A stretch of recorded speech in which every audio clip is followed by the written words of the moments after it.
my Area 51 line. You're on the air. Hello.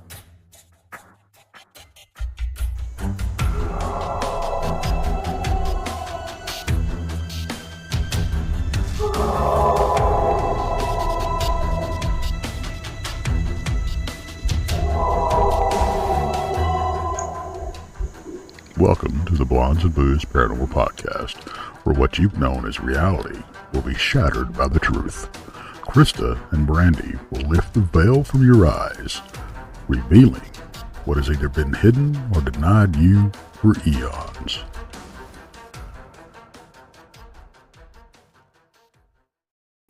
Hey, hey, hey, happy Thursday. Happy Thursday, everyone. No, usually, isn't it happy freaking Thursday? Yeah, it could be that too. I mean, it's only Thursday. It's not Friday yet. Well, it's close, true. Though. That's true. That's true. I'm ready for the weekend. It is close. I am definitely ready for the weekend. It's been a long week. It has. It hasn't been a terrible week. It has just been a long week. Yes, it has. It has. Did you get any rain tonight? No, absolutely not. I have gotten no rain ever. We got a little bit. Yeah. We did in the northern part of the county, but we haven't got anything here in probably weeks. Oh, wow. Yeah. Wow, crazy. Real quick, just give some hellos to Kitty Catty Whack, Mickey G, Moon at Noon, Gary Spikes. Hey, we're going to see him next month. Mickey G. Did I say Mickey G? I might have. You might have. Quack. Quack is in the chat. Brandy. Yeah, I'm in there. You are in there. Erin, our buddy Erin. We'll be seeing her next month too. Ristol. Hey, Terry. Freaky Geek. Michelle. Haunted Soulz.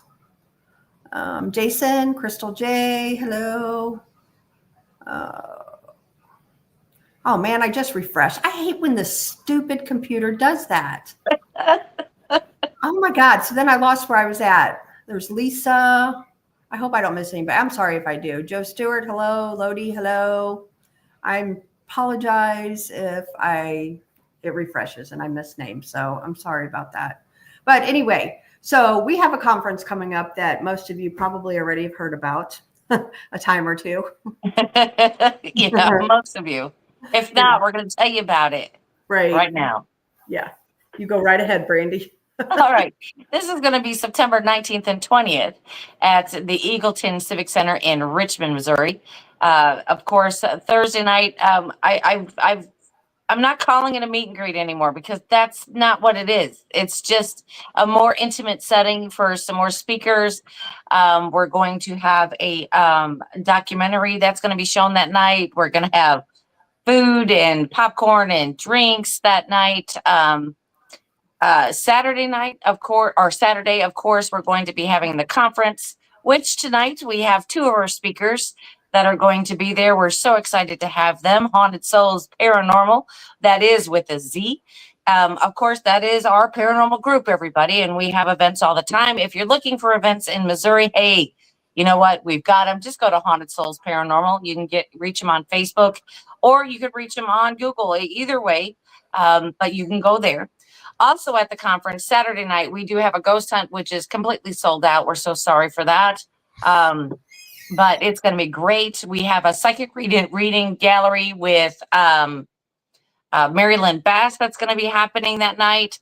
We do still have vendor spots available because we have an infinite amount of space for those. So don't worry about that. You can go to Eventbrite and look under Crossing Realms Conference and find all the information there. Awesome. And it looks like Crystal J said, as far as I know, I'm going. So that'd be good to see you again. Oh, it'd be good to see you. Yeah, been a while. Been a long time. Guess what? Alabama was last time we saw Crystal? I saw her in Texas. Well, Oklahoma, Texas. Was I not Oklahoma, with you? Texas. I probably wasn't with you at that time because I had since Alabama. No, we were out in the woods. Yeah. And real quick, shout out to Jason Finch. Congratulations, Jason, on that. He said he finally got his application done today, and he's excited to be a caregiver. So Very Awesome. cool, Jason. Congratulations. So I'm not going to waste any time. Let's get rolling with the show here. I'm going to bring Franki and Dan up, two of our good friends and fellow team family. Hello, guys. The team fam. What's going on, team fam? Team fam. Yeah. Yes. Yes. It's weird. It's weird not sitting across from you, Frankie. I know. I have all the snacks to myself. But me and Maddie destroyed it the other night again, man. I guess you guys don't need me no more. We have good chemistry. That show is doing. I just think it was because we rode on the coattails of the Matt Rife Annabelle thing that it got so many. And then Charles Fort has its own following from Boogeyman. So I don't think it's anything you're doing, Dan. I think it was just having the right guest, the right time, and. Yep. Well, I did read an article yesterday that said that Matt Rife and his partner there, they put in another bid for the Conjuring House. Did you read that? Dan called me today all frustrated. I was like, what is he going to do? Try to buy up everything?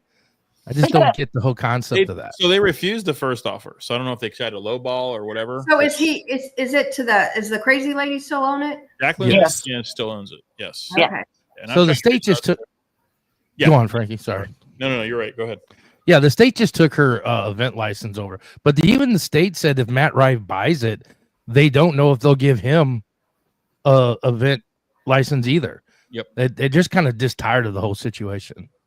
Yeah. Really? So, Yeah, but so I mean, it has to go through. So it's a lot like Eureka Springs. When my buddy Colton Scrivener bought the Peabody Inn, it was not guaranteed that it would stay an inn. He had to face City Hall and he had to create a business plan and a proposal as to what he was doing with the Peabody. Eureka Springs is one of those unique cities in the world in Arkansas that really keeps their historic properties historic. They don't allow Airbnbs. They don't allow Verbo. They don't want any other hotel there. And if you're buying an inn, you have to have buy-in from the whole community. And Colton was able to do that and keep the Peabody. And this is a lot like what's going on. But I think it's more to what Dan was saying and to Krista. I think they're done with these people, man. When you think about who was running events there,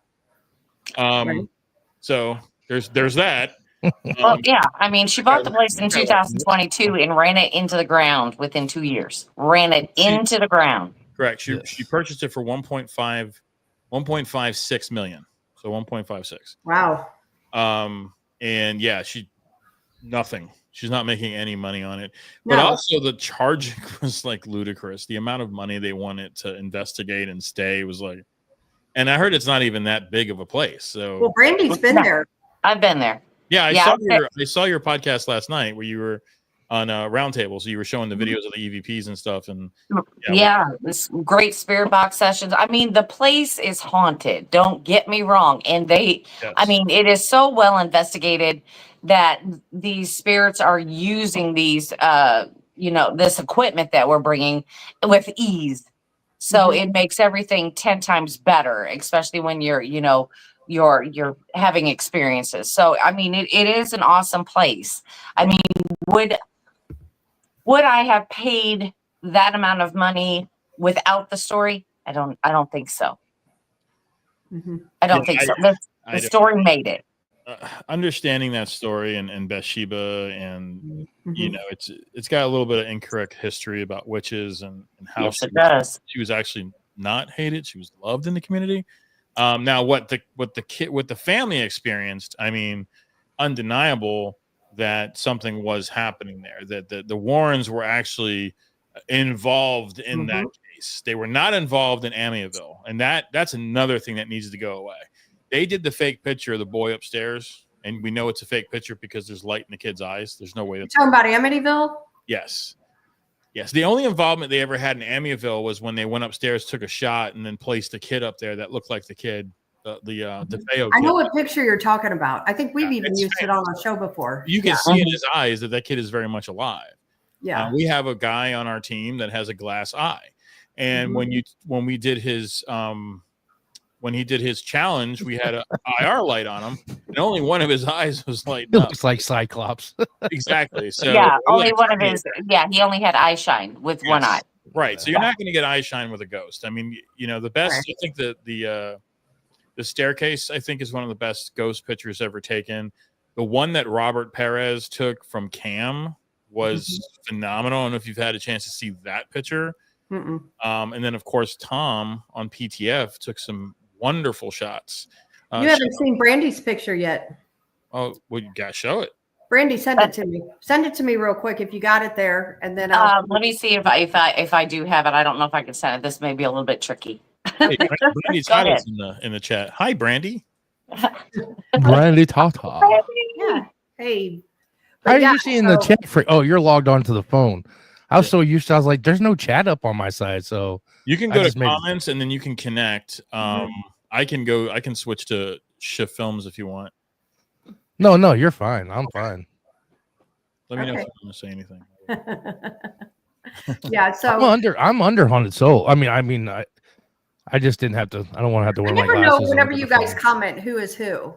Like under Haunted Soulz, I never know which one of you guys it is. You got to kind of have to listen to the banter, and then you can probably figure out who's talking. Usually works. So it's probably punctuation. No, that's me. Yeah. Sometimes I'll shoot. Sometimes I'll log in with Shift because I have a premium account, so I don't get any commercials. Right. Yeah, and then just I bought a whole new. I bought a brand this week, Dan. Did I tell you about the brand that I bought? The brand? Yeah, I bought all the websites. Oh, yeah. We talked about that. Let's talk about this because this is very important. Yeah. That's because of Mr. Ryan Dalton. Yeah, so I have purchased and I'm actually LLC'd now in the state of Missouri as Paranormal Theory. And I own paranormaltheory.com and paranormaltheory.tv and paranormal-theory.com and basically all of them. And I'm just going to do a better show than he's doing. So and that's the way I get back at people. Thank you, Mickey. Because if people are out there trying to charge courses for libel and changing people's words and making me sound like I disavowed veterans, then I believe I should own their business. And the judge do you want to explain just a little bit why and what all happened so the chat understands what's going on? What happened was me and Dan were speaking at the Rock Island Paracon up there in Quad City. It's actually in Illinois. It's not even part of Quad Cities. It's Illinois. Rock Island. Yeah, Rock Island Roadhouse, furniture store, rooms to go. Whatever you want. Furniture to rent. Furniture to rent. Rent a room. And we were going to speak there, and we were one of the first people in. They actually reached out to us, and Dan's like, "You want to do this?" I'm like, yeah, let's do it. Actually, Dan was more like, and I'm like, let's do it. It'll be fun. And he's like, yeah, it's October 4th, man. That's a big date for us. I'm like, yeah, you're right. We can run an event and we'll go, right? So we put us on the calendar. 7-8 months later, they created this thread with all the vendors. And it was professional. You know, we had to sign the sheets and tell us what we're talking about, and all of it was fine. Then the Annabelle thing happened, and then, you know, Rob Sacketeers had to go in there and start talking about, you know, flexing that he was so close to Dan Rivera. I just got that. Rob from Get On It, Sacketeers had to go in there and start crying about, oh, Dan Rivera was such a close. You met him once, but essentially just doing all this stuff. I'm like, well, you know, you really shouldn't. If you guys, you can't believe in Annabelle and then disrespect the dead's wishes about Annabelle.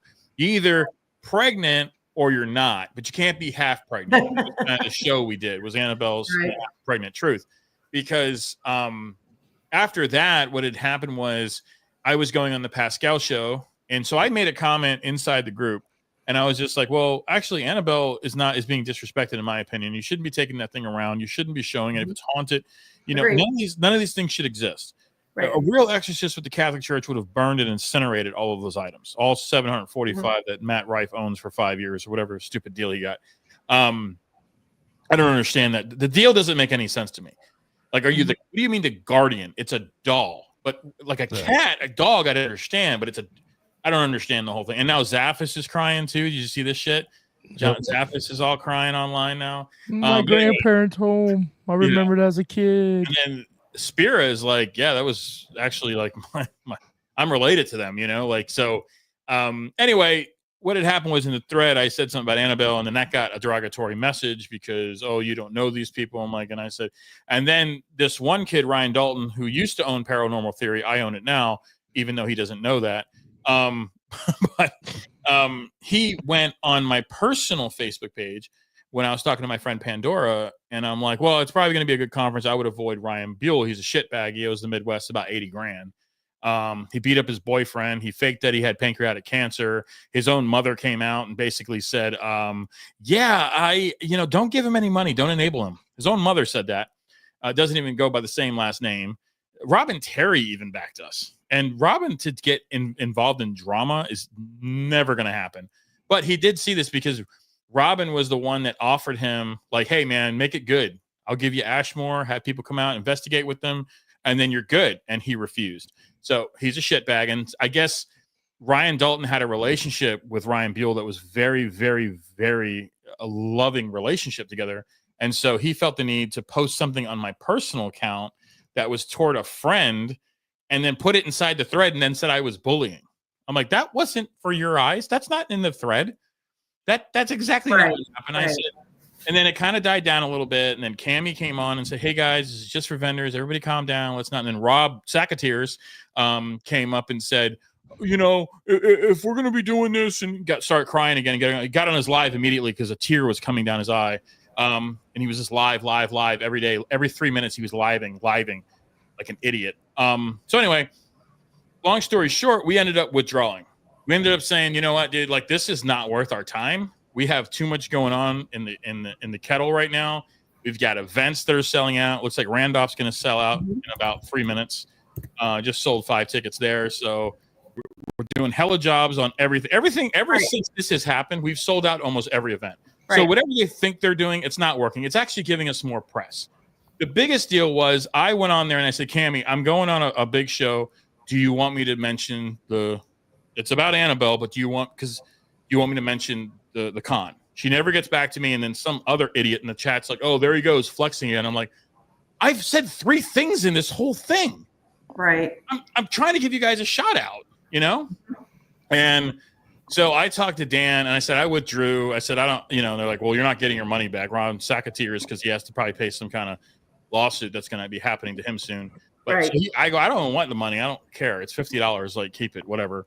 And then, like, I get off the phone. I call Dan. I'm like, I'm about to go on a Pascal show. And then Dan's like, just play it cool, man. Like, we got friends over there. We got friends that are vendors. We got friends that are speaking there. Like, just play it cool. All right. So I went on Pascal's show and was nothing but loving and nice. Okay. Right. And you can watch that show. And then when we went on, and then after I did that, I got a bunch of messages about how terrible I am. It was a bullying, right? But none of that really affects me. I've been bullied my whole life. The issue is that his kid's in Pennsylvania.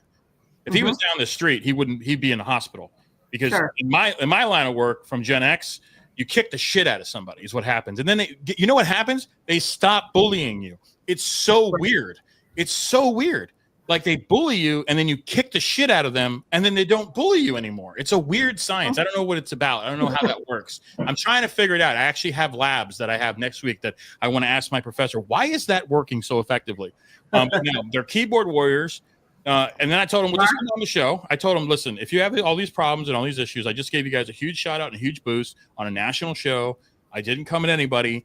I said, but you know what? I'm podcasting tonight. So now I can have my platform. So nobody knows all the stuff behind the scenes. They just want to take that. So basically, I just destroyed them like I usually do, cratered them because they really had no rebuttal. I invited them both on. We always invite them on the podcast to talk, always. But he came on our podcast. Yeah. He came on and tried to start saying crap about Frankie on our podcast. Yeah. Oh, wow. And I'm like, well, just send them the link. Send them the link. Yeah, he was trying to say that Frankie was using Rob's name as clout. Like Rob from Get Haunted is such a big person. And I had to apologize to the women that he has shamed, the women that he threatened to kill, the women's dogs that he threatened to kill. We have all the text messages. When they saw that Haunted Soulz was kind of coming after Get Haunted, we got flooded with emails, evidence about how terrible the team is. And so when I went on my show, we just laid it out and just like, this is where it is. We invited them both to the chat. Both of them chickened out. I said, if you really want to talk about Annabelle, then come on the show. Come on the show and then prove it to me. Show me the evidence because there is no evidence for Annabelle. It does not exist. You will not find it. There's no validity in the case. Stevie, and I'll get her name of her show. I watched all 4 of her episodes heading up to Leavenworth with Fabian. And let me tell you something. She laid it out, and then they attacked her, and they put up all this revenge porn from her ex-boyfriend. Like, this team is just visceral, Right. bringing up the stuff that she had to go to therapy for and get through and get past. And she talks all about it on her podcast. But even prior to that, I mean, me and Dan had done the origin story of Annabelle. Couldn't find anything. Jeremiah couldn't find shit. Now, Jeremiah is the best researcher in the Midwest. It's the best I know. I agree. Did not find anything.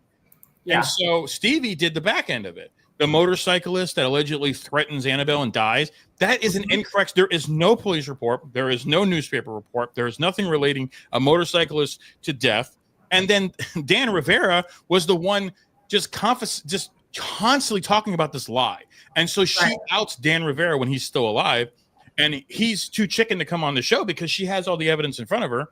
And he basically tells her, well, I just really want to, that's what happened. That's what I was told. And she's like, but it didn't happen because the roads that you mentioned don't exist in Monroe. They exist in Hartford, but maybe you have your streets wrong. Right. They don't exist in Monroe. And the diner that you talk about didn't open until 2012. So there is no validity for Annabelle. It does not exist. Matt Rife is listening to the wrong people. And if you look at the people that he's hanging out with, they don't know anything about the paranormal. They got very, very, very lucky and had a very young following and got millions of dollars from YouTubers. And nothing against Sam and Colby. I do enjoy some of their commentary. They are funny. But when they started getting in bed with the demon stuff is when I kind of backed away. I liked when they were doing the urban exploring thing and doing all those stuff. The last time I seen Matt Rife, he was on Ghost Adventures. Yeah. And then that's the thing. And that's the thing, right? So everything's a demon and he owns everything. But when we were at the museum, the Haunted Museum, we were talking to this guy that was working the parking lot, and he works on the set with Zach too. He's an old guy, real funny. Me and Dan were talking to him. I said, how come he's never tried to buy the Annabelle doll? And you know what he told me? Zach don't believe in the Annabelle doll. He knows it's fake. Yeah.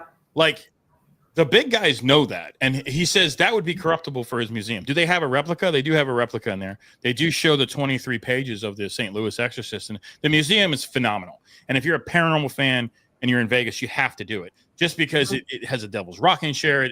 Everything you've watched for the last 30 years, it's great.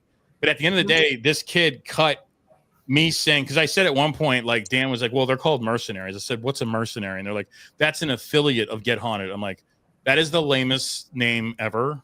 We have real veterans on our team. I would never use that as an affiliate. I would just say Haunted Soulz affiliate, right? This kid cut my words because Dan Rivera was a veteran. He cut my words to say that it said Dan Rivera, and then he cut it to say Dan Rivera, we have real veterans on the team. So it made it look like I was disavowing Dan Rivera's service, which I'm very grateful to, and that's all the country should be. But that's not what I said. And so that's libel. And that's when libel happens. And that's when you either get a lawsuit. So I talked to my lawyer. My lawyer was like, do you want to send a letter? I'm like, well, what would happen in this case? And he says, honestly, you would probably win because it is libel. You are a public figure in St. Louis, regardless if you don't want to admit that or not. You are a public figure. They go to you to paranormal news. They have you sit out front. You have a lot of news stuff under your belt. And that can hurt your reputation. So what will happen is the judge decides what will happen in that case, right? So I'm like, well, would he decide that I should just own the company? He's like, he might. And so I was like, well, I'll skip court. And then this kid selling classes, right? He's selling classes on how to be a content creator. He doesn't own his own website. Wow. So now I actually own the his own Facebook page. I own the email info@paranormaltheory.com. So now, Frankie, you own them. And my background's marketing and advertising. The first thing I do when I build a brand, even with Haunted Soulz, Dan saw how I just came in there. Said, all right, we got to clean the logo up. Got to get rid of this. Got to get rid of this. Got to buy a new URL. Let's get hauntedsouls.com. Blah, blah, blah, blah. Like that. The first thing we did was buy a URL. That's the first thing we did because paranormal was too long. So now it's just Haunted Soulz. And this kid didn't know. So he just got blindsided. And the thing is like, what am I going to do with that site? Everybody keeps asking me. Well, what I'm going to do is I'm going to post all the videos about Get Haunted on that site and show them what a real paranormal theory looks like. What do you guys think of this team? So basically now there's two websites that are going to host all the videos about how terrible Get Haunted is and how Ryan Dalton supports them in his work for this good, strong work in the paranormal, keeping people being frauded, which is what the Warrens were. The Warrens, if you have one fake thing in your collection, we always say this in design, if you steal one design, all of your portfolio is stolen, even if you did the work. you're a paranormal plumber at that point. The fact that Jason Hawes and Grant Wilson even have reputation in this industry after the 2008, string on the shoulder of that episode. See, I was told that Jason Hawes didn't know anything about that. That was a Grant. I saw his video, and that's very possible because I know producers, and producers can be very shady, and they want to kick up in the show. That's a very possible solution. But even then, even if you have an explanation, it's really hard to gain ground back.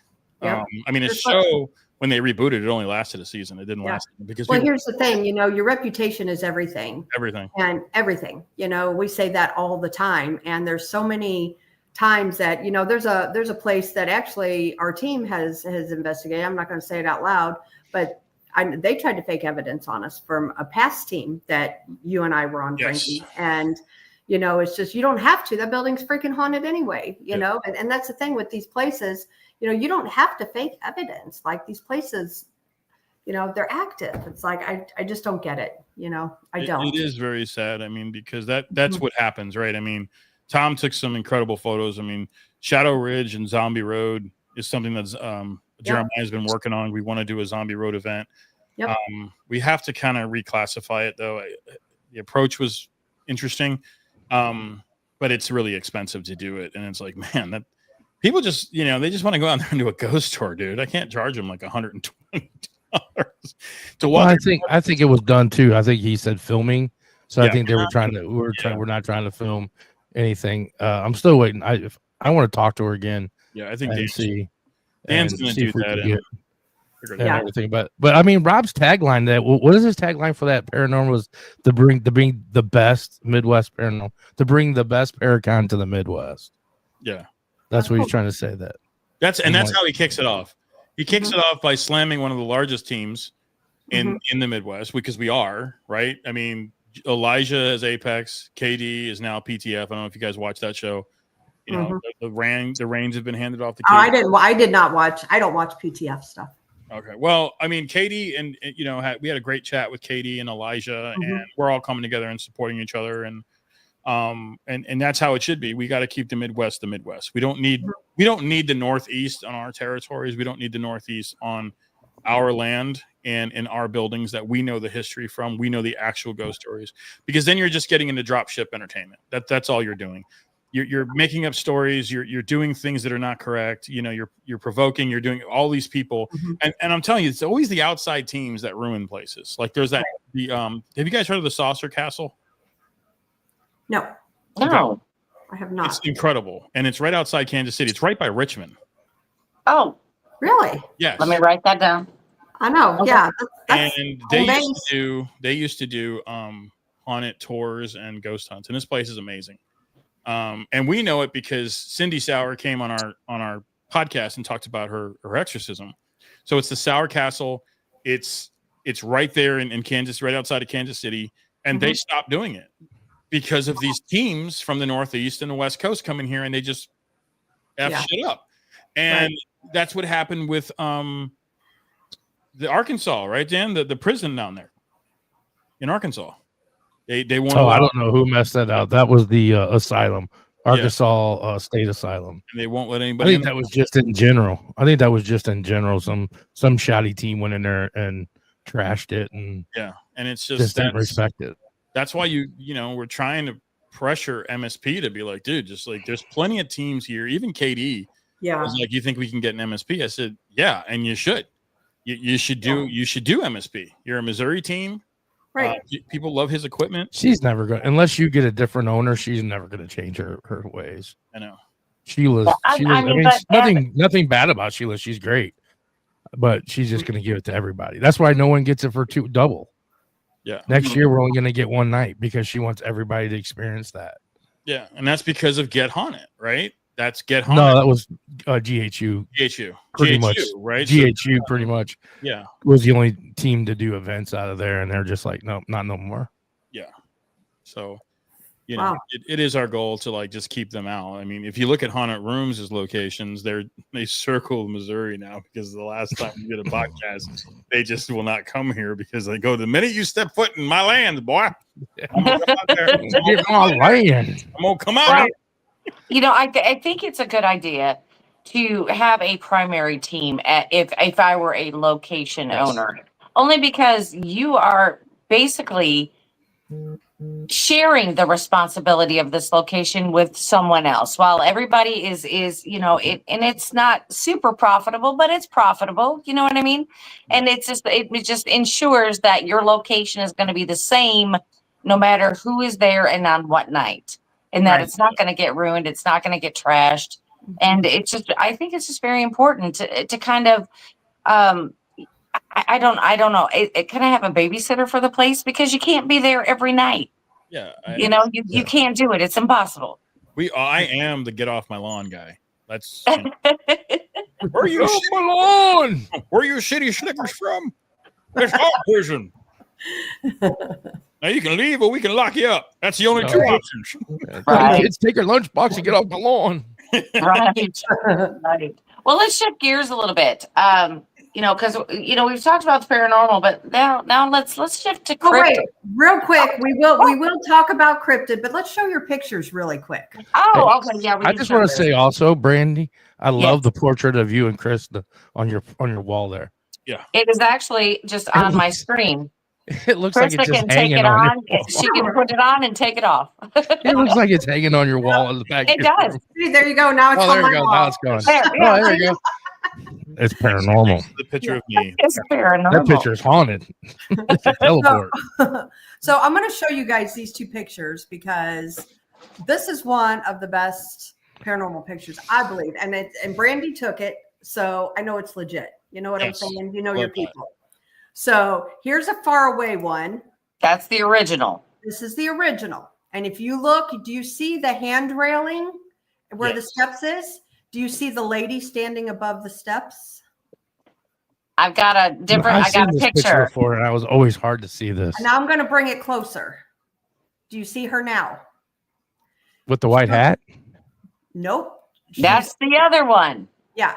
So, I see. Is that a shadow? Is there a guy standing with a beard? That's a shadow, correct? well, okay, there is a lady. See the handrail? Oh, to the left. Yes. Okay, I see her now. Oh, I see her in the trees. Yes. Do you see her plain as day? She looks wonderful. Yes. She And looks like then- a gypsy-like. Fantastic paranormal capture. Right. You see, she is on one side of me, and then I captured another spirit in a different type of manifestation on the other side with the white hat. Mm-hmm. Yeah. And then the guy there he was actually one. He was just walking through. He's the only live person in the picture. Okay. Yep. So she there on the railing is wearing looked like a mink skull. This is 1920s. Right. Yep. 1916, 1920. I don't know. Now this is at the Crescent Hotel. Okay. Well, that would align. Yep. Yeah. She looks so gypsy-like, though. Don't she? Yeah, like a loungy singer. Yeah. Yeah. Oh, yeah. Well, like I'll her have hair. to send you the picture so you can blow it up on her. But I mean, she has her hair up in a bun. It looks like she's wearing pearls. I mean, it is full colored, full blown, full bodied apparition.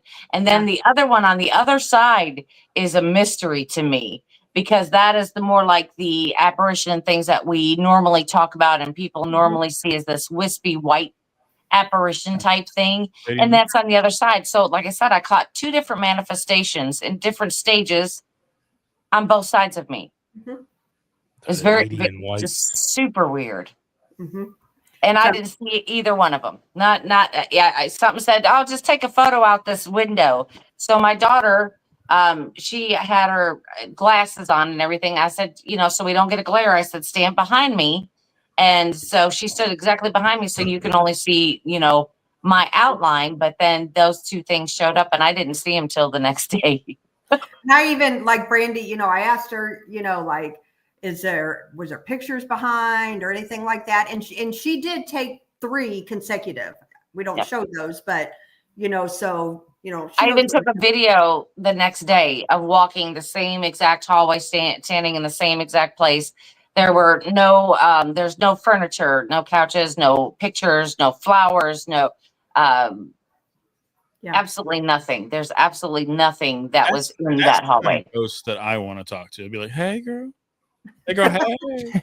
Like, you know what I'm saying? Like, wait a minute. Right. Sing me a song.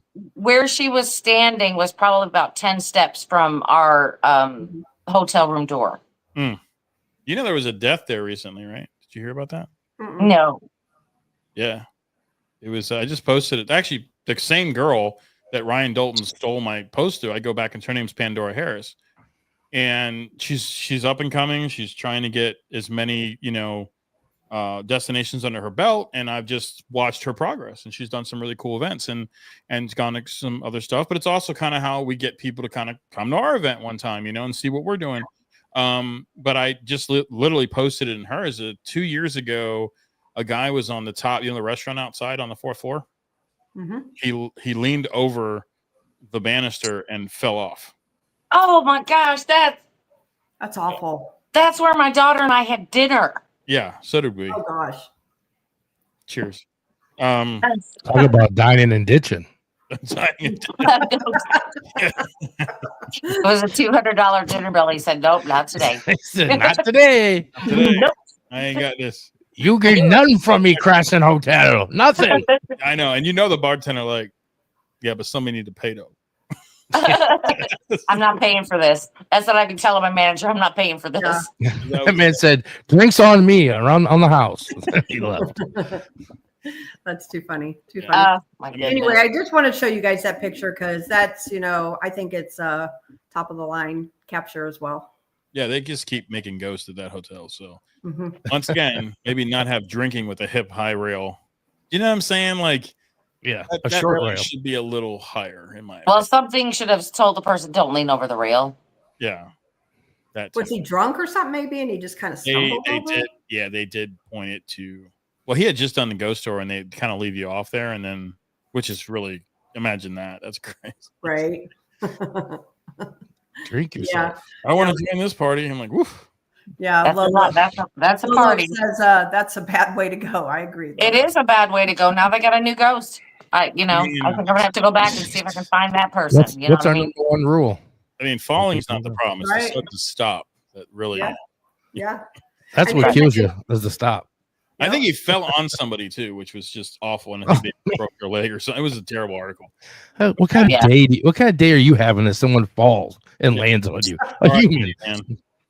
Yeah, that's not a good day. Definitely not a good day. And like you said, Dan, what is the number one rule? What we always tell people: don't become a ghost. Yep, that's right. Stay safe. Stay safe. That's right. We investigate ghosts. We don't make them. There you go. Right. That's right. Don't run. Right. Don't run. No running. Definitely don't run. So let's flip over to the cryptid side of things. And when I asked you guys to come on the show, you really surprised me, Frankie, when you come back with that topic. I'm like, well, hell yeah. Well, I have been dipping my toe a little bit. I had heard this, like I said, we were working on the Lemp film, and one of the guys that we were flipping photos through was like, because you always hear about like the hills of Mississippi and the hills of Tennessee, and they brew this moonshine, but that was also happening in Missouri. Remember that? Oh yeah, Missouri, that was our entire industry was alcohol. I mean, they can talk about broom handles all day long and other shit that we made here, but we were in alcohol. We made beer, we brewed beer. Yep. And when the Volstead Act hits in August of 1920, where women get their right to vote, and the first thing they're going to do is take away alcohol from their husbands, so they'll spend more time at home. Which, you ever been to a prohibition bar, an older bar? This is how you know you're in one of the bars from that time period. Is there's no seats at the bar. There were never seats at the bar, and they did this for crowd management. Wow. Okay. So if you were seated at a bar, you could drink your ass off and pass out right there. But if you were standing and started to wobble, they knew to cut you off. So a lot of the bars that you see in St. Louis are really high, and your arms kind of hang on them. Yep. It doesn't give you a lot of support or balance. And so that's one of those bars thing that like how bartenders read you. And then the other thing every bartender knows that a lot of people don't know is why is there always a mirror behind the bar? Well, the mirror behind the bar, and a lot of these new bars are run by people that were born in 2000. They block the mirror. You're not supposed to block the mirror because you're always watching behind you to make sure no one's grabbing drinks, grabbing your tips, stealing shit. That's why that mirror is there. You're always seeing who's coming in, who's leaving when you're making a drink and facing away from them. Makes sense. And so all of these things kind of happen. And so when I'm sitting with this guy who's kind of like a bar aficionado, and we're just drinking a beer, and he's like, the paranormal stuff, and he's super good editor, and he's like, I really want to get into this. I love the brothers. Some brothers on YouTube, they have a YouTube channel, and they're actually pretty cool. Foreman brothers, they're awesome. Yeah. They're our favorites. Yeah. They're one of my favorites. Yeah. Yeah, really good show. Like really, really good, funny, like really Paranormal Nightmare. Yeah. And so we were talking about them a little bit, and he's like, he said, yeah, but we have, my team's mixed. I mean, we have a bunch of different people. We have cryptid people. And he's like, oh, cryptids. He's like the Howler. And I'm like, what? He's like, the Ozark Howler. I'm like, what's the Ozark Howler? And then we got into the story of it, and it was really interesting that this thing was, and it's known not so much for this. So it has a black cat. There's a bunch of stories about it being a black cat, and the melanin in its skin, and so there's a lot of science to that. Like we know that, so it has a bear. It's a bear. It's pretty. It's cute. It's cute looking. It's got elk horns. Not cute, Frankie. It's not even cute. Hey, that's me when I'm hangry. Yeah. I could see that now. I would agree with that, Dan. Yeah. So I mean, I dig the horns though. Are people maybe misconstruing, Dogman with the Howler? I mean, he has very similar attributes. Yeah. The one thing about the Howler though is the cry that it makes. It does this howl that's like blood curdling, and it is like no other animal. And we've heard this at Emmaus. Yeah, because they say it's what, like a bear, elk, bearcat, hyena, like all three combination of the howl, of the sound of their howl. Yeah, it's almost like it's laughing. So they always point it, of course, to demonic, because for some reason, demons have comedy clubs, and everything's always funny to them. I haven't read this anywhere in Semitic languages, but we'll get there. We're going to get there. We got a lot to go through. 70 Semitic languages. We're going to get to the comedy club at one point, because that's what demons do. They just laugh all day long. But that's one of the things. And so we started pulling the history out, and then my buddy's like, he's really funny, and he's like, well, it actually started with Daniel Boone took a shot at it. And he did. Actually, Daniel Boone was actually from Kentucky, and he actually came into the Ozarks, and he was hunting, and he came upon this thing. He didn't know what the hell it was, and he just thought maybe it was just something in this part of the West, right? I mean, it's still early. People are still exploring forests and stuff like that, and they're foraging, and they're doing the thing. And he does take a shot at this animal, and that's kind of like its breadline. So if you look at where the Daniel Boone home and family's plot is, it's right near Emmaus. It sure is, right down the road. It is. Now I'm starting to put two and two together as he's telling me this story. I'm like, is the thing that we're hearing at night a howler? Now there's 4,500 caves in the Ozark stretch of Missouri. Right. Is it a cave dweller?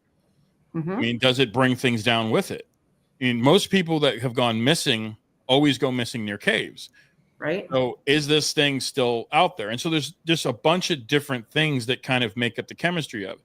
Now there's been trail cam footage. There's been recordings of the scream, and man, the recordings sound a lot like what we keep hearing at Emmaus. And it's like, it just goes to show that maybe, and this thing is vicious, whatever this thing is, it is fairly vicious. Now, a couple of people said that the biggest story was a farmer actually went out there, and like the whole thing about tending your fields at night. I have yet to meet a farmer that has done that, but he went out because his herd was in a weird position. Like he knows his herd usually kind of spreads out during the night, but they were all bottled in one corner. And so he went out, and he like starts seeing this thing on the fence line. Yeah. And he didn't know what the hell it was. And so for the longest time, they thought that, is it possible that it's a Black Panther? Well, it's illegal to own big cats, but you can have a big cat license in the Ozarks. You just have to have the proper paperwork. Right. I mean, there's something right on 44. You can go, and there's a whole wildlife preserve there, and they have big cats. Two of them actually, right there. Yeah, and so not to get into the Tiger King thing, but it does exist. People do have these things, and maybe it got out. You don't want to report it, because then you're gonna, if you did it illegally, you're gonna get fined. And right. like, okay, well, he don't come back no more. Like this big cat running around. And then some people have pointed to the Smilodon, that maybe this is part of the Smilodon, that maybe a couple survived. We've seen species come back. We have over the last 100 years, species have found a way back, and maybe it's because they went into hiding. But And so the thing with the Smilodon, if you don't know what that is, it's basically a saber-tooth tiger. It's just easier. And there was also the bear cat. Do you see this thing? This thing is. Yep. Thank God that thing's not around. I mean, that makes like a grizzly look like a cub. No kidding. But is it possible that some of these guys survived? That they knew how to avoid? They knew how to track? I mean, when you really look at our forests and our tree lines in the Ozarks, just in general, going into Yosemite, we've only done or covered maybe 4.7%. Right. Real quick, Frankie, I want to hop back to the Daniel Boone thing. Yes. So there is a story out there that Daniel Boone had talked about, the Bauman story. Yes. And some people say that, well, he said it was a friend of his, came across this creature. But some people say that it was actually like first person, like he's actually the Bauman that Daniel Boone is, that he actually made that name up, and, to tell of his encounter. So I find that interesting. Oh yeah. See, I love stuff like that, like the history of the hook. Yeah. But when you get into it, I mean, Dan even, I think, found some stuff on Native Americans, had pointed to this type of creature. I don't know, Dan, if you want to share any of that or. No, it just goes back to the early 1800s. Yeah. That the howler comes around in the 1800s. I think the Sioux Indians were one that said that, that they had heard it, and the same thing the creature wise. They're the ones I think added the horns of the elk when they said it was like kind of elkish. Yeah, and then you get into like the Wendigo, right? So you have a lot of these philosophies that are kind of coming together. Now, the farmer is the one that described it having very big floppy ears or horns. And I think that's kind of how that story grew a little bit. Like, all right, so because you imagine the sketch artist, right? Okay, you're saying it's a puma. It's a puma. It's about the size of a Great Dane. Okay, it's the size of a Great Dane. It might have horns. Okay, it has horns. And you just see this guy drawing this thing, and it's like this. And he's like, that's it. And then that's the picture you showed. And it's like, oh, yeah, I don't know that I've seen that. Yeah. Real quick, I had it wrong. Bauman was the Teddy Roosevelt. So I apologize for that. Oh, that did sound familiar. I just posted. I knew the Bauman story was something that, Yeah, I just posted a video on Teddy Roosevelt. That's why it kind of rang in my head. Yeah, there you go. I love Teddy. Thank you and for that. Another thing that I saw too about the howler was it goes back to the Europe, that they would make that folklore for people, for the new immigrants that came over to the United States. They keep them in a certain area.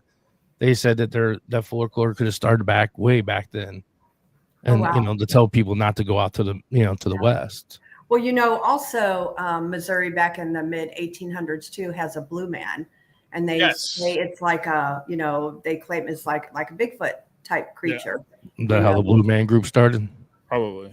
Well, to get to the howler point, this guy that I was talking to is like a historian with like Prohibition, Volstead, and so he starts talking about it. I'm like, he's like, do you know about the Red Wolf of Missouri? And I do, because my daughter was young. We went out here where I live in Eureka. We have the wolf preserve, and we adopted a couple wolves for her to name. You can't play with them and you can't have them, which was kind of a disappointment to her because she was 6, because it would eat her. But we went out there and we saw them, and we bought a couple of them, and we basically provided the food for them and all that stuff for a couple years. And she got to name them, and I think one of the names was Simba. Just like, it's the wrong animal, but we're gonna go with it. Daniel Boone supposedly killed a Yahoo. That's right. They call it Yahoo. The Yaya. Yeah, they call it the Hoo and the Yaya, and it's like, what the hell's going on out there? Yeah. Which they say that Yahoo was one of the howlers. That's interesting because it's the first cryptid to have an email. Yes. Yeah. And that's how Yahoo began. But he was kind of going to the Red Wolf. Well, during Prohibition times, they were hunting the red wolf down to extinction. And to this day, there are 5 red wolves actually still in basically their climate. And they've been trying to bring them back slowly because the gray wolf failed because of how they did it. Now CRISPR's in charge, or whatever they want to call themselves, but essentially they're using CRISPR. But they're the ones that just did the dire wolves.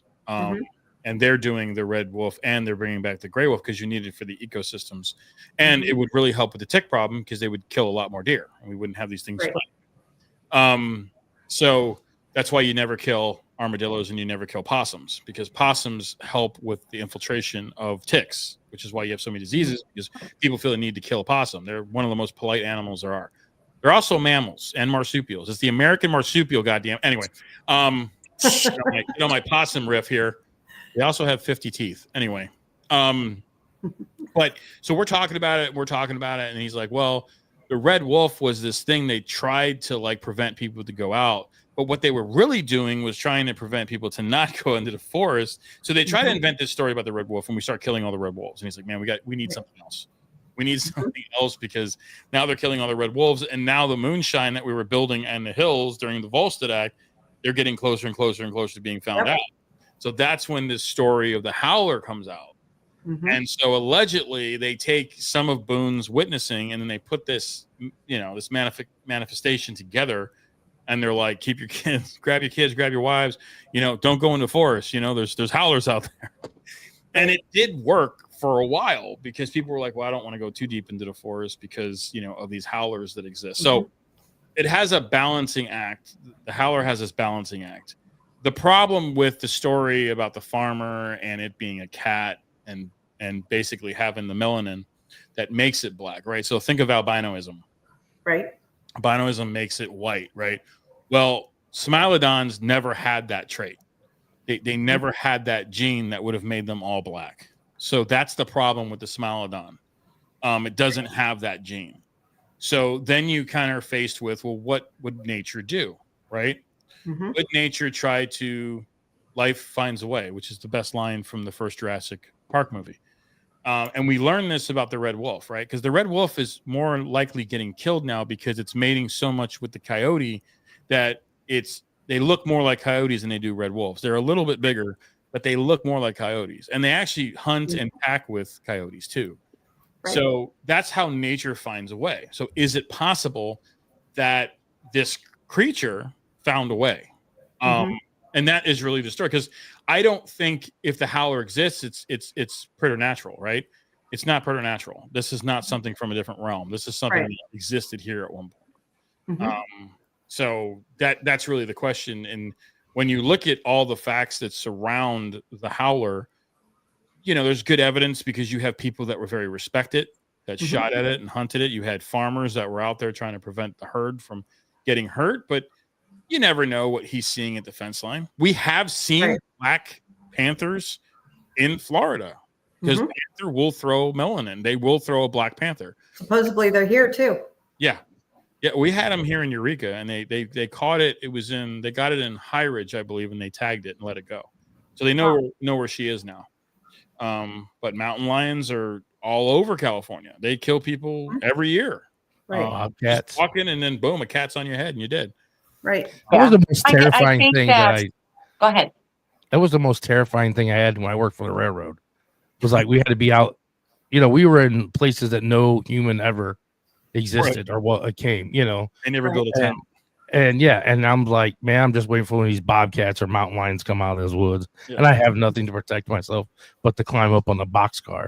And you have a lantern. Don't forget. Yeah, a lantern. I could just beat it with the light. Yeah. Right. The light. Yeah. Well, I think that with our government releasing elk back into our ecosystem here in Missouri, we're going to be seeing a lot of these apex predators coming back in that used to be here and had to, go elsewhere. But they're bringing it back in. I mean, even 25 miles from here, they spotted a black bear last year that they hadn't seen in, they would say about 10 years, 15 years. He's running around Rawlins. He was running around Chesterfield looking for the mall. The mall closed? Where'd that mall go that was here? 10 years, man. I'm trying to get Nikes. Right? Yeah. And see, for me down here it's like a whole different world from where you guys are. Down here, I'm like 10 miles from the Mark Twain National Forest. I'm like right in the thick of it. So, I mean, it is rolling hills. It is definitely prime habitat for, cryptids and other things to live.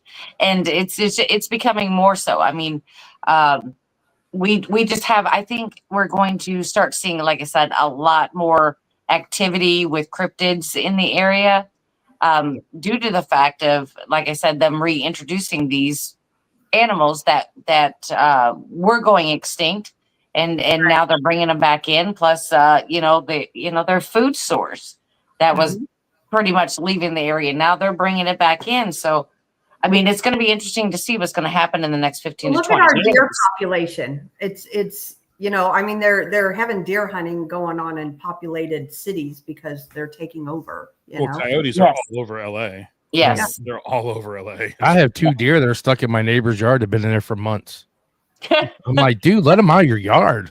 I'm like, open a gate or something. They can't jump the fence. They're 2 babies, and for some reason they won't jump. The one won't jump back over. He jumped in there, but he won't jump back over. And the mom's like there every day.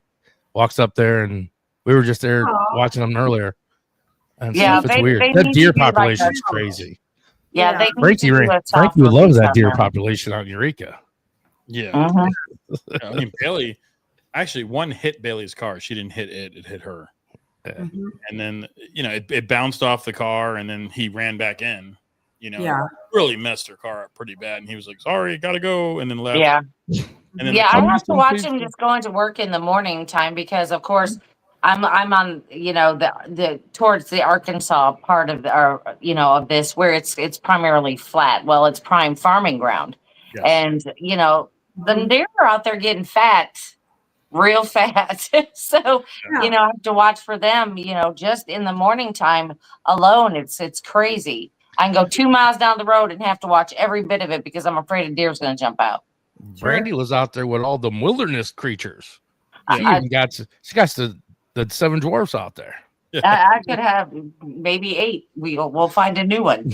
I don't know. Yeah. Hi ho, here from the woods and stuff. Yeah. So let's roll back, Frankie. Yes. So here, last time we were all at Emmaus, you had a little something happen, and we were sitting outside. We were sitting outside, and you saw something go between 2 buildings. Good. And we're thinking, I'm thinking ghosts the whole time. And most people in our chat know who Sir Brian Bowden is. And Brian had been on Paranormal Paul's show. You're my witness, Frankie. You were sitting out there. Erin's in chat. She was sitting out there. I think Carrie was there too. Carrie was there. Yep. We were all sitting out there. Sir Brian calls my phone. Yeah. He's like, hey, you got a Bigfoot watching you. And he described the 2 buildings that Frankie saw that go between. Yes. And Frankie, let's let everybody know, like you're still on the fence about Bigfoot and all that kind of stuff. More so you were more on the fence beforehand, correct? Or Bigfoot's hard for me. I don't know. The Patterson thing I think hurts the story more than it helps it. Because of the banter back and forth, me being a filmmaker. Like I've done this on podcast and people have, laughed hysterically because like if you read the story as it's told, with the Patterson video in 1967, allegedly they're on 2 horses and he has a film camera, and he has this rigged to his saddle and they're going to just, trot along for a couple hours with a film camera. Now, if you don't understand what a film camera is, it takes about a year to learn how to operate one because if you don't expose right, it's over and you've wasted a lot of money on film. When I was in film school, we didn't have mirrorless cameras and DSLRs. We had film cameras and we used to shoot Super 16. And exactly what this guy was shooting. So the progressive scan on that is accurate. It is correct. That's the 5th. We're looking at the 5th copy of that film. That is correct because Super 16 is what, Tarantino shot Reservoir Dogs on Super 16 and then he moved to 35 millimeter. He's still the only film director there is in Hollywood. He only shoots on film because of the editing aspect of it.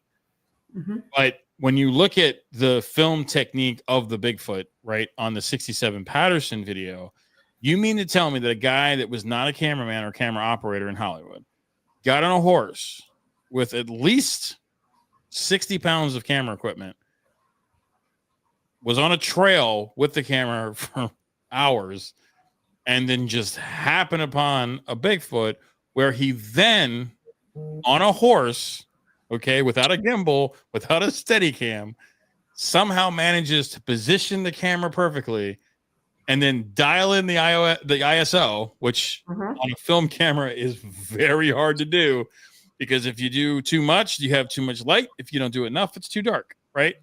So this is the heat of the day, right? So he had an ND filter, like he's well, they did go out looking for Bigfoot. They were out looking for him. They were with a film camera, so that he self-admitted didn't really know how to operate. But for somebody that didn't really know how to operate it, that's where the story ends with me, because I'm a very smart person. I have a very high IQ, and learning how to use a film camera and learning how to expose correctly takes years of training. For him to nail it on a horse after on a trail ride is just bigger than the Bigfoot. It's a bigger story than the Bigfoot. More people in film are like, how the fuck did he shoot that thing? Like, because you so many different dots, and then you got to look into this thing that's about that big, right? And you're looking down, and the horse is just, what do you think? The horse is just helping you like a tripod? No, the horse is jostling around, but somehow it's steady. Like, I got you, dude. I'm gonna be your gimbal. We're gonna do this together. Like, that's that critical point in the dictation of where we really get Bigfoot, Sasquatch, of course, Indian tribes. A lot of them talked about, but they could be describing a bear. But a lot of them, and a lot of it's folklore too, like Wendigo and other stuff, and skinwalkers. So the Bigfoot film, and I don't know where you stand. I don't think we've ever talked about the 67 film, but that film that brings Bigfoot into the foray of, American society also comes out a year after Mothman, where Mothman made hella money. It's the same thing with the Warrens, right? You had the Lutz guy that's like, oh, I'm going to buy the Amityville because DeFeo killed a bunch of people in there. I'm going to make up this ghost story, and then I'm going to sell a bunch of books. The Warrens see what he did, and then they start exposing and exploiting families. And then suddenly it's like all of these things are happening at the same time. I don't believe in coincidence. I believe people see and go where the money is. Yeah, I would agree with you. And we know, Brandy and I know several people who have talked about the Patterson-Gimlin film being not legit. However, I know like that they broke it down and like, the body movements, the muscle. No, it's not only that. It's not even the movement for me. I mean, you take 1960 something. Just go with that. 57, yeah. Like the Goldbergs, 1980. Right. If this thing was in a costume, there is no possible way. I mean, look, we watched Planet of the Apes, the very first one. We watched all kinds of things there. We could not replicate the way that it walked, and that the way that it didn't show any seams, or it looked completely legit. So for me, I can't go with, I don't believe the film. I do believe that it's real. I mean, whatever the reason is behind the filming, maybe he got lucky. Maybe I have no idea exactly, but I believe 100% that film is real, because there's no. Because even the Planet of the discussion Apes, about this. The Planet of the Apes, the lips weren't even moving in the movie. You know what I mean? And that was our top, special effects at the time. And we couldn't even get the lips to move. Well, I mean, just the filming part. Me and Frankie has had this discussion about. We talked about this on the truck driving. Just that being on a horse. That horse always moves. A horse never stands still. Yeah, and the camera is perfect. I had my daughter do it with my camera that has a gimbal inside it. Okay, and I go, just stay right there and shoot, and you get that thing back. Well, here's the thing too. I will tell you, I have had horses my whole life. My dad had them. I still have horses, and a horse is a flight animal. And I do agree with you to the sense that, yes, that horse would be stepping around because that is something it is not familiar with. I do agree with you on that. Like, no way. You ever see a horse with a bear? Game over, bro. Or even a deer, they'll sidestep, I mean, have you watched the other parts of the filming besides just that one part? There's more to it. I've seen the lens that they've put on it with AI, and they show the Achilles tendon, and they show the girl the thing's breast, which I was more fascinated with than anything, because it is a female.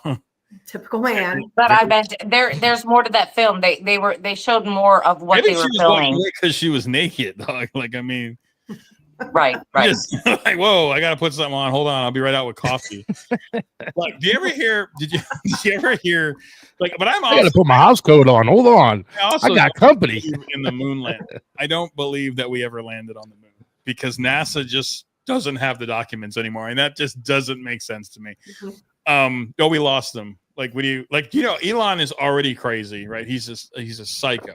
He lost it somewhere. Yeah, he's psychotic, right? And then when he's asking for the plans for the Saturn V's, they're like, yeah, we don't have that. What do you mean you don't have it? Like, and now there's suddenly, like, in the news, have you seen the last 2 weeks in the news? Like, we're trying to put a nuclear reactor on the moon now. Like, we're in the next space. Well, that makes sense. Well, that makes sense. Aren't we already there? Weren't we already there?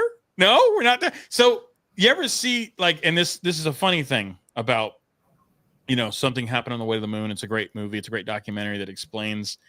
The guy got punched out exactly at one point by Buzz Aldrin. I think knocked him out at one point because he's like trying to tell him, you never went to the moon, and like Buzz just right. It's something happened on the way to the moon. But I worked with a nuclear. Patterson wasn't on horseback when he took the footage. He had been thrown when the horse reared. With the camera? The camera was strapped to the horse. According to his words, the camera was on the horse. I don't know. And that's okay, because wait a minute, here's that makes it even worse. It makes it. You're talking about a 67. We didn't have camcorders or you're talking about a huge camera. And if it's not strapped, now he's got it on his shoulder. Well, he could have had horse. Now he could have had. This is a 60s camera. This would have made sense had they said that. Yes, I can see you doing that. You can hold it, and there's your little. You line it up just like that. I collect cameras, but that's not what he said in that video. He said it was a film from a film studio. They are in California, film studio camera, and I'm like. So anyway, aside from that, they did get the footage. The moon landing, I used to work with a guy that was a nuclear physicist. He has a PhD from Duke University. His name's Dr. Mark Balbus. You can follow him. He does a bunch of stuff on the Agile method and software. He's a brilliant man. I love him. I loved working with him because he was just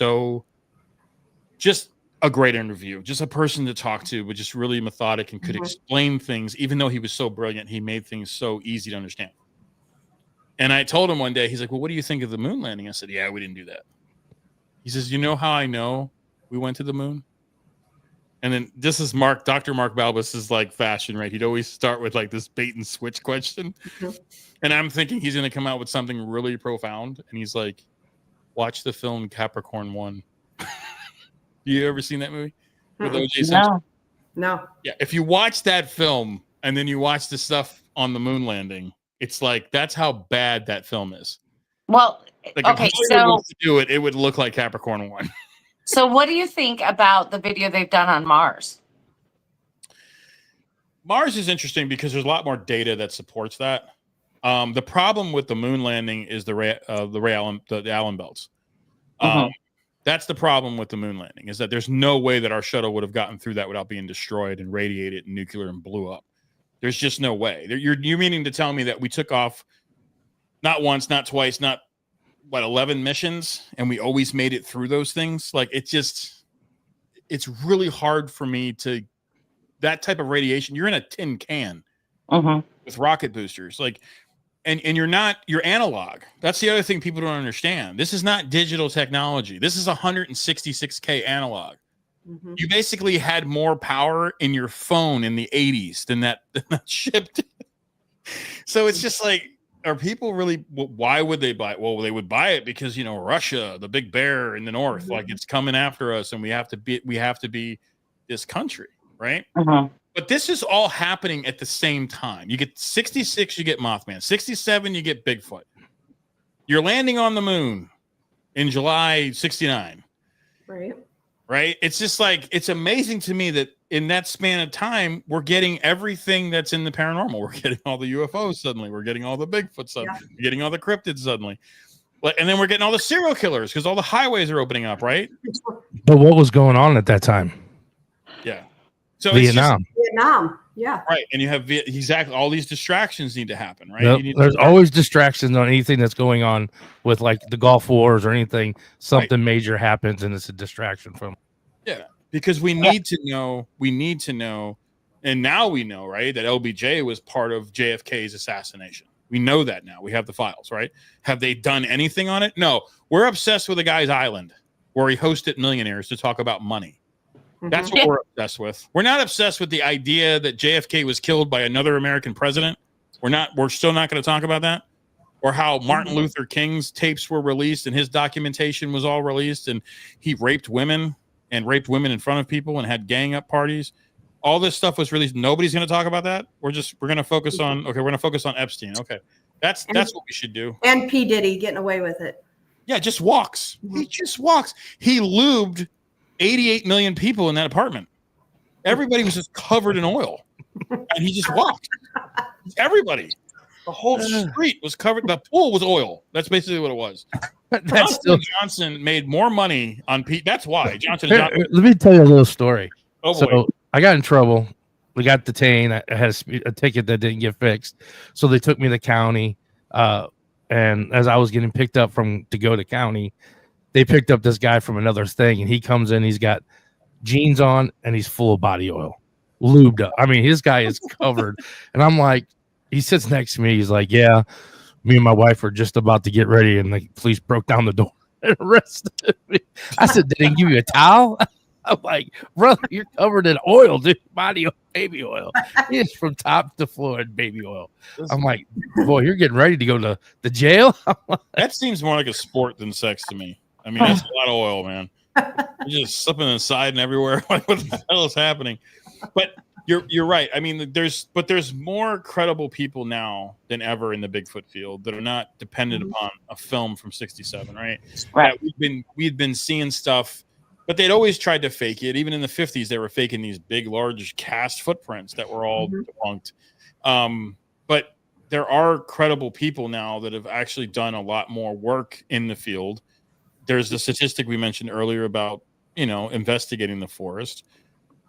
But then AI happens, and then we're back in the same place. Agreed. That does make me angry. That does, I mean, even though AI is out there, I mean, if you really look at it, you can tell. I mean, if you take a minute to really stare at it, you can tell it's AI. And but still, they're putting all this stuff out on the internet, and it's just making a mess of all the evidence that's out there. And there's a lot of people that won't post any more evidence because they're like, nobody's going to believe it because of all this other crap that's out there. It can be so easily, faked. Yeah. Somebody mentioned that this is an 8mm. This is an 8mm. Freaky. It's a Kodachrome film. And the reason why I have this in here is because I finally found a place. Me and my wife, we bought this in an antique store, and it still has film in it. Oh. So you want to see what's on it? Oh, it's got to be a porn. I mean, it's somebody's porn. Yeah. But it works. You can hear it. So I probably just filmed that. But it's getting to the good part, and then it's you guys. Wait a minute. It's the money shot, and it's us. 67 footage. You were in the past, Dan. How are you on this camera? So I had this idea about this horror film these two people in this antique shop, they buy a camera and then they realize there's still film in it, still loaded in it, and there's a murder on it, and really crazy film. It is. It sounds familiar. It's tense. It's very tense. That movie. But AI is, I think, really hurting. It's hurting It's hurting Ghost. It's hurting Paranormal. Hurting everything. And you really got to go back to the high 8s. And I actually posted something it was a PTF video when Greg was, before the stroke and everything, and he was a fairly, decent person to people, and we all liked him. And this is Jeremiah Neer is on this film. He's on this, and they're at Misty Manor. Yeah. Which was right by you, Dan, right in Fenton. And what a place that God, I wish that was still around. Like Mm-hmm. some of the footage they captured in there, but they're using cameras that you literally, before we always used to say, well, it's fake. They used a camera. Now it's like, no. Now it's fake because we have 100 AI programs popping up every day. There's, and then the Bigfoot groups on Facebook don't help. They don't help either because they just, is it real? Just don't even post that crap. You know it's not real, dude. The guy in the picture has 6 fingers. He's more a paranormal than the Bigfoot. Like, it's AI. Like, why does that guy have 6 fingers, dude? Like, it's a supernatural backing. I don't know. Right. And meanwhile, the woman in the background is walking like a flamingo with the kneecaps on backwards. I'm like, this is not a real video, guys. Like, I don't know what's or they're wearing a bunny suit. Yes. Yes. And then that one kept spreading around with like Bigfoot all like caked up. And I don't think Bigfoot looks like anything that we can imagine he looks like. If Bigfoot does exist, and I believe that he's more of a fae, I think he's more into the fairy realm. I really am. I do believe he's more preternatural. I think he's in the divine community. I think that there's a reason why they're seen. There's some kind of resource here that they need that they don't have, or maybe they get fissures in the earth. They're allowed to come out for a little bit and they go back in, or whatever that is. But when Joshua Cutchin, I don't know if you guys know Joshua, you got to have him on your show. He is a serious player, man, and an incredible presenter, incredible speaker. Like, wow, was I blown. Who is it? Joshua Cutchin. Write the name down, Brandy. I am. Yeah, Brandy, do something. Write the name down. Yeah, she's HR, so she's too busy holding up your picture of you two. She can't. What's up with Swiss Miss? That's her Swiss Miss. She always has braids. I used to have braids, yes, all the time. I used to wear braids, but I had cut my hair off. I mean, it still looks long, but it's way shorter than what it was. And now I can't get my braids in it. Because there's layers and it looks funny. And but I was called Swiss Miss from the very beginning. From Tex. Tex nicknamed her that. Yeah. And the creepy old men would just like pull on them, and then she's like, "I'm layering my hair." Forget it. I'm not doing this no more. But it's not that I don't know that I fully. So when you're talking about Sir Brian, who I absolutely love, he's really funny on Facebook. I'm shadow banded again. I'm like, oh, yeah. He's funny. Maybe it's because you post a lot of political stuff, and I stopped doing that, and I grew my fellowship pretty damn hardcore this year. Everybody knows where I stand, so there's no point of me posting anything anymore. But he actually, it was very strange. What I saw was very large, very gray, and it was for a split second, and it moved from one area to the next area fairly quickly, and it wasn't floating. It looked like it took one step, and it was gone. And so, I want to see more. I can say that I had an experience. Is it Bigfoot? That I can't say. Right. You need to spend the night out there at Emmaus, sleeping out there on the back. Ticks and red hornets and other insects that we have not. Yeah. Enjoy all the stuff that Chris and I got to enjoy. Yeah. Yuki's got banjos playing in the background. Like, what the hell's going on? Yeah. Why don't we just buy some trail cams and stick them up on the end of the building facing towards the woods? I mean, there's nope moments too, right? Like, so I will say that weekend that we spent out there, we had Miguel from Sasquatch Theory out there with us. Which won't go back in our buildings. What's that? He won't go back into the buildings. Well, no, that was the Ozark Hairy Man. That guy left. He was out. And the funny thing was we were all outside. Nope. Yeah, everybody was outside, and there was activity going all crazy in the sets building. Yeah, it was going. Yeah, we were. You need to set cameras looking by themselves. Yeah, you need to look at getting cameras facing towards the woods, and then ones in the woods facing towards the building, because that's just as fascinating. Yeah.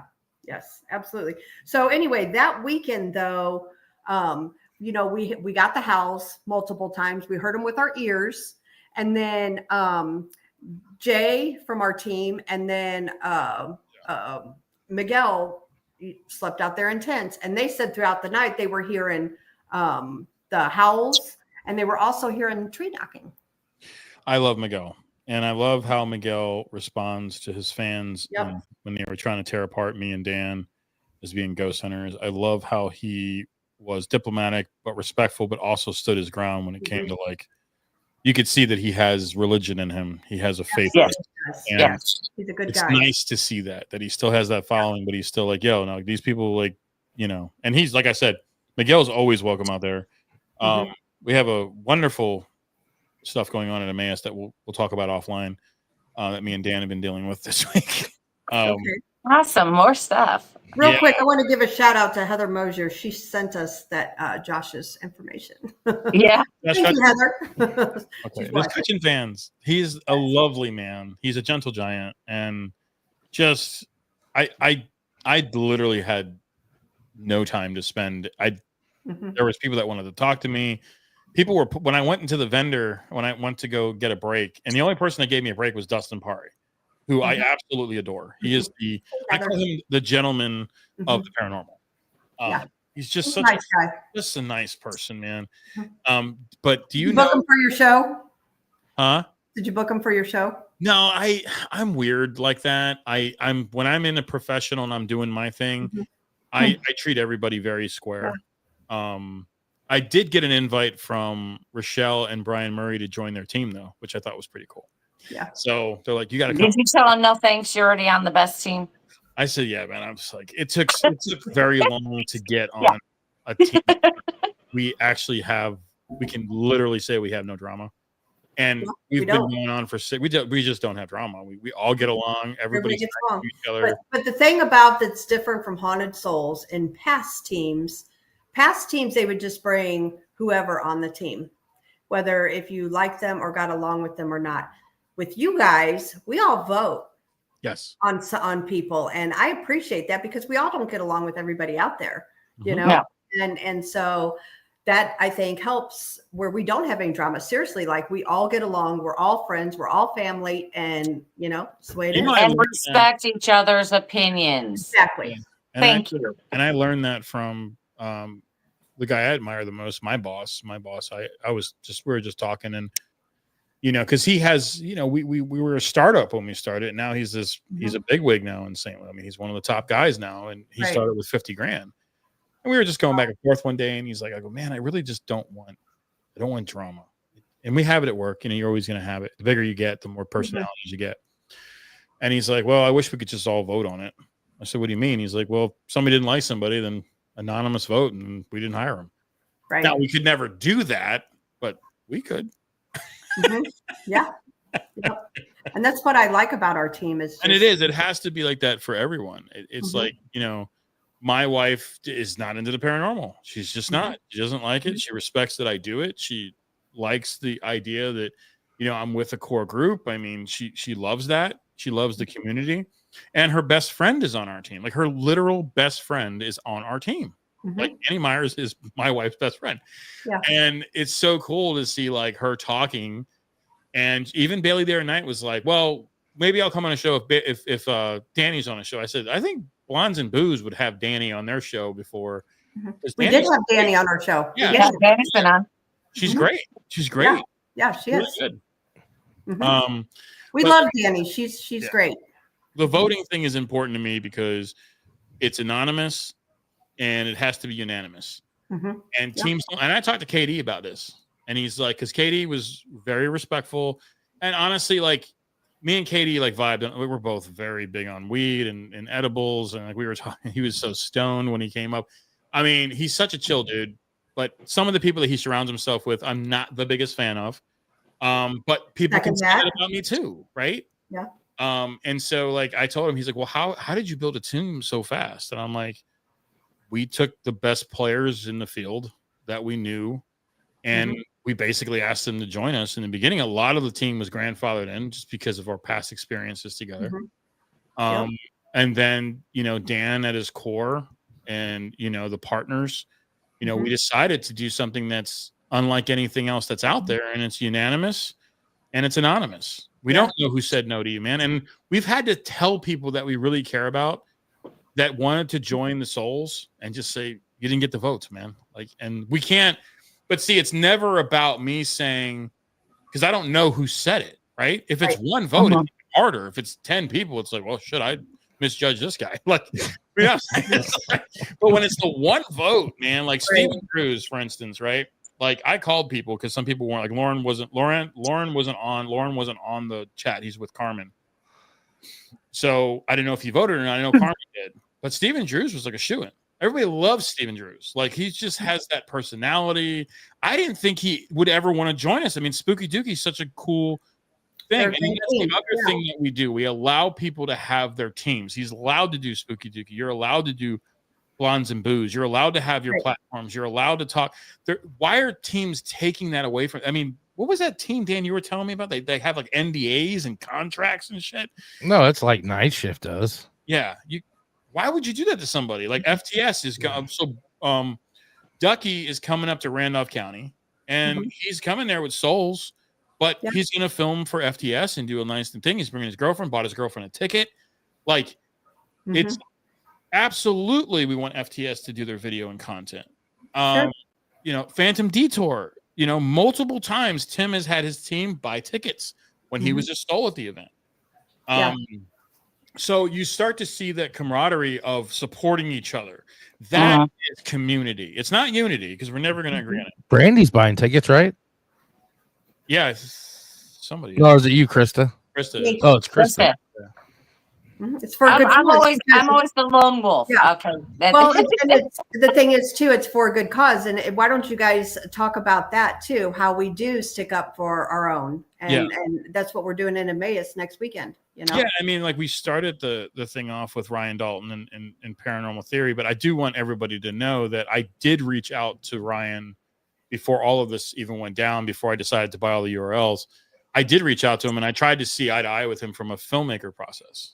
I really told him, I'm like, I really don't think you know who you're defending. Like you're defending the wrong people here, dude. Like you don't know what we do. You don't know the lengths we go to help people. Like, you know, it's Dan's idea. Like I called Dan and I said, you see that post that Alex Wood put up, man? He's doing a GoFundMe for his medical expenses. Dan literally said August 16th, it's his event. Souls are giving our share to him. And I think that's fantastic. And that's why I'm all about it. You know, like that was it. You know, we help our own. Yeah. I mean, that's none of us should have to struggle as a family as we do. So we just look out for each other. And that's what's good about being on the Souls. I mean, I can't say that no one else does it. No other team does it for their own, but that's how we do it. And, you know, and that's the way we want to go forward, you know, with any of us. I mean, we've talked about, you know, the car situation with my son and, you know, getting that car back. And Frankie's like, well, just have the company buy the car. And if someone needs a ride somewhere, they just give them the HSP car, you know, and that way we'd have transportation for somebody. Right. Yeah. I mean, like that. You know, like we've tried to, like, that's a family matter with Zach and Dan, but you know, when it comes to me, Jules and Zach and Beyond the Veil, and they're friends with Pandora Harris, they're friends with Penn, they're friends with Jocelyn. And my thing is like, yo, I don't have beef with them. I mean, that's family business. I don't get involved with family business. I don't. I want my 2 cents to last me. But as far as that's considered, like I've never had a problem with Jules and Zach. I don't know them. I met Zach maybe twice. I never had a problem with him. We had a good time. He was a great editor. Right. And those are the type of things that I keep those relationships up. I like when they go to places. I like when I see them doing events. Like I'm going to support people in the community because I'm not doing it because Frankie's doing it. I'm doing it because the Souls support people in the community that aren't dickbagging people. Like the minute that somebody does that, we're going to call you out. I mean, somebody said it in there, Frankie, just throw the book. I will throw the book at you if you're going to do something like that. There's never a reason in the paranormal to fake anything, especially if you go to Emmaus. Like you don't need to. You will run. You will lead. You will. Leading into that. So August 16th, next Saturday, we are having a benefit for Alex Wood, which is a Souls. Our half of the ticket prices, everything goes to Alex. So come on out. We're going to have free food. Yeah, we're going to do a barbecue. We're going to do some hot dogs and hamburgers. Oh, wow. Okay. So we're going to have free food. Come on out. Your ticket price is $75. Our half of it. Burn everything on the grill. He says he's good. He says he's a good grill master. Every time somebody tells me that, it's like everything's burnt. Yeah. That's the way they like it. Grill master? Steven Drews said, I'll help grill. I'm good at it. I'm a grill master. I like Greg said, I'll bring out a hot dog roller. Yeah, I love it. Yes, bring it out, please. Bring it out. Yeah, so we have wizard fingers by the end of the night.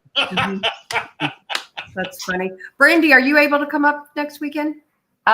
Well, I wasn't going to be able to because we have people on vacation, so I have to cover. So that still looks to be the case right now. If something changes, I'm coming. Nothing's going to keep me away except for, of course, whatever pays my bills. Yeah. I gotcha. So Alex Wood was a fast soul too. He's just started doing promos for us, and we didn't even ask him to do it. Yep. And he was just lovely. And Nikki Caggiano, I just love their last name because I'm Italian, and I don't know. There was something about their energy. It was just a good energy. They just had and he's going through so much. And me and Dan didn't know. Yeah, we didn't know that at all. Not know any of this. We didn't know he beat cancer. He got a marrow transplant, beat cancer. And then when they did that treatment, something happened to his body, almost like an autoimmune, and it started adding iron to his blood. And so it started hurting his kidneys and his liver. So they were worried about now liver cancer and liver failure. And so the treatments that he's been doing with this doctor are amazing because so just put it in perspective. You're supposed to have anywhere from 300 to 400 units of iron. He had 15,000. Oh, wow. Yeah. So he was literally tasting it. He could taste it. And whatever treatment he's doing has brought that down now to a rate where it's still danger zone, but it's not as bad as it was. And so he's continuing those treatments. And so we can't take money from Emmaus because they need it. So Emmaus is getting their half, but we're trying to get at least 24 tickets sold because that really would balance out. And then just a shout out to Charlotte from Naughty Paws, who's been on a couple things with us, comes to our podcast all the time every Tuesday. She couldn't go. She's coming to the October 4th, which is Pride and Puppies. Right. And so Stray Rescue is getting half that money. But I think Amanda actually wants to give her half to Stray Rescue because they're just overwhelmed with stray dogs because people feel the need to make pit bulls fight like it's the 1910s for some reason. What are we doing? But she gave $300. She's like, here's $300. I'm going to send you a check. And I just had it made out to Haunted Soulz LLC, and then you could just deposit it. Yeah, that's fine. Yeah, I didn't put it in my name. And I know Heather, one of the girls that watch our podcast, Heather Julian. Yeah, she can't make it. She donated. She just donated to his GoFundMe. She told me, she's like, hey, and so I mean, people that are even not being able to come are still donating and doing stuff. So it's for a great cause. And that's the kind of followers that we have for Haunted Soulz. That's which is awesome. Yep, absolutely. And if anybody's interested, the link is I put it in chat, but it's just hauntedsouls.com. You can get on there and go to the upcoming events and you could donate and then come out and ghost hunt with Brandy. Yeah, I mean, with Trista, maybe Brandy if she gets off, and all of us. I think Alex. They said they're going to try to make it up. They're going to try to make it up. Awesome. They're going to try to make it up. That'd be awesome. And also this weekend, Haunted Soulz is going to be at Randolph in Indiana. So if anybody's out that's in the Indiana, Illinois area, there's a couple tickets left. I've been to Randolph, and it's a great place. It is. It's definitely a haunted place, and go check it out if you're in the area for sure. I had my first wow moment there. That was great. Where at? We actually had in Nathan and Noah's room. The actual music box on the thing started playing by itself. Oh, creepy! And we were like, "Do it again!" And they did it. He played it longer and stuff, and it was really cool. That's really that place is creepy though. It is creepy. Yeah, I want to. The basement is really creepy. I'll never. Well, I mean, they locked that lady up in the basement, and it was for her own protection. Like she was a wanderer. Well, I will tell you, when I was there, I went into the basement, and I will never go back in that basement again because there are wolf spiders bigger than my hand all over the walls. They don't want much. All over. So don't lean on the walls in the basement. I'll have to bring a big fly swatter. Especially now, in the summer, they all come out. Oh, it's awful. Damn spiders. There's some weird things that's happened at that place, like the gentleman that fell out of the window. He was cleaning his windows, and he was sitting outside his window, and then all of a sudden he just fell out the window. And I think two other people pushed his legs and grabbed his legs and threw him. But wow. Yeah, it's just a lot of weird stuff that's happened at that building and its history. Yeah. I mean, maybe that's what the howler is. It's a wolf spider. Maybe, I don't know maybe about with horns, It's the been hanging out at Monsanto for years. size of a bear. Yeah. that. It's 100 times its size. There was a question. There Like was a B-rated movie.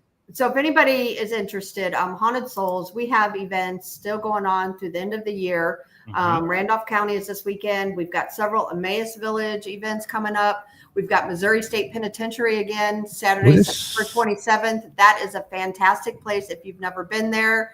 I'm looking through here. We've got lots of Emmaus. We've got Malvern Manor. We can't forget that. October 4th. yes, we got Malvern Manor, and we have Arcadia.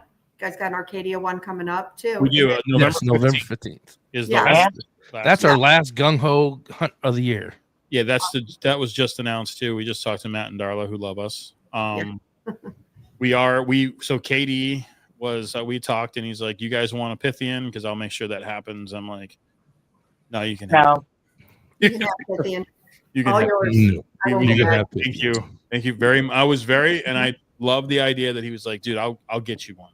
I'm like, maybe something down the line, not Potosi, but just, nope. I get Potosi. Jeremy's quitting. I know that for a fact. I know it for a fact. God, does he hate Potosi? See, I like Potosi. I like the mansion. Yeah. Yeah. I mean, I never had a problem with it. It's a whole town you get to investigate. I mean, it's I know, and walk around. Yeah. Yep, for sure. So there was a question here from Riley. Question for Des. They say her how means trouble coming. Here, he says, yeah. They say your howl means trouble coming. Is it just superstitious talk, or do you got a real reason to sound off? You know, so this is a lot with the guy in the painting behind me, the Hat Man, right? That some people see at night, and there's the old hag. And a lot of times they're not there to scare you. They're there to let you know that something's going to happen. Yeah. I tend to side with that. I tend to believe if you're going to see something like that, even AJ Gentile, who I absolutely love, he has Y-Files. He's probably my favorite YouTuber. He saw the old hag. He's still not a big believer in the paranormal, but he saw the old hag. And I think there is something to that. I don't know that it's superstitious. I think that sometimes the universe has a way of calling things out to you. Universe, spirituality, faith, whatever. Because I'm very Catholic, so everything for me it's faith. But you know, I hand once again about the souls. We have all different likes, all different walks, all different belief systems. I just happen to have the correct one. But the thing, but I think that it does have this realm of. If something is warning you, yes. Also, if you go back to wolves, right? Why wolves howl? A lot of times people don't even know why they actually howl to let you know you are now in their territory and you should really back off. That's why they howl, and they signal to other ones like somebody is in our territory. What is going on here? And the more the howls you hear, you're going the wrong way. And they're letting you know, you keep coming this way, you're going to be dinner. Even if I'm not hungry, I'm going to kill you. Going to eat you. Going to rip your face off. Right. So, unless they're super hungry, you won't hear them. That's the thing about wolves, right? You're not going to hear a wolf if it wants to eat you. It's the same with alligators. Alligators give a warning symbol out. I grew up with alligators, like on the golf course in my backyard. I mean, they'll eat a dog before they eat a human. But if you get around their nest, they'll start curdling. It's a really weird predator sound. It's like that. And it's like, what the hell is that sound? I'm like, that's a gator. You should walk away. You should just back up. Yeah. Moves away. Because once they're out of the water, they ain't getting back in the water without you. So they will hug your ass. Right. Yeah. Yeah. We're just gonna cuddle under the water for a little while. Well, we had skunk ape. That's the thing. Now, my uncle, who's now passed, my Uncle Sam, didn't believe in anything. Nothing. And he was a mechanic with the Blue Oval for his entire life. And he was an incredible golfer. And he was golfing. He was on a golfing trip, and they were playing up in the Glades. And they camped out there. And then he said that he did see the skunk ape. And Oh, wow. So that's why I've always been on the fence with it, because my Uncle Sam wouldn't invent any. He wasn't creative like that. He wouldn't have invented something. Mm-hmm. He wasn't a storyteller. He wasn't. He was a mechanic. Mm-hmm. And so he did see the skunk ape. So there's something to it. And he said the smell was. That's what he remembered the most, right? And that's what I always ask people: what was the smell? And that's the first thing he came out with was the smell. And I'm like, that's your biggest sensory. So you saw something. You smelled something. Absolutely. Well, this has been fun, guys. I would keep going. However, our very good friend Monica Rawlins, her show is on in 20 minutes. Okay. And I got to be up at 2:30 a.m. So. Oh, wow. Oh. Yeah. Hey, you guys stay on. Don't hang up when we close the show. So, okay. Don't leave. Thanks for having us. Yeah, absolutely. Anytime. You guys are always welcome. Thank you, everybody, for showing up tonight. And real quick, we have actually 210 people watching us right now. And if you would all give that button a thumbs up, we definitely appreciate it. Come over and subscribe. I think we're 100 away from 1,000, Frankie? Yep. And I have Haunted Soulz, their links, Facebook, YouTube, all of that is in the description, which you guys, I keep you guys in our description all the time because we're part of you. So you guys are always in every one of our show descriptions. So come follow us, y'all. Yeah. Come follow us. There you go. Big great white. There you go. I appreciate it. And everybody, you guys all have a good night and we'll see y'all tomorrow. Good night, everybody.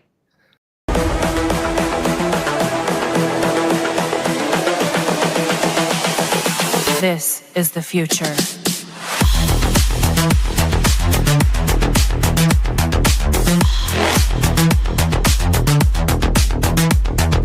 Evolution. The Crossing Realms Conference launches September 19th and 20th and will dock in Richmond, Missouri. This is already being called the event of the year, folks. With an unprecedented list of speakers and special guests, 2 days of cryptids, UFOs, and paranormal presentations, along with a celebrity-filled ghost hunt, meet and greet, gallery reading, vendors, and a film screening. This promises to be both educational and fun. Go to Eventbrite.com to secure your tickets and vendor slots before they are all abducted. They're going fast.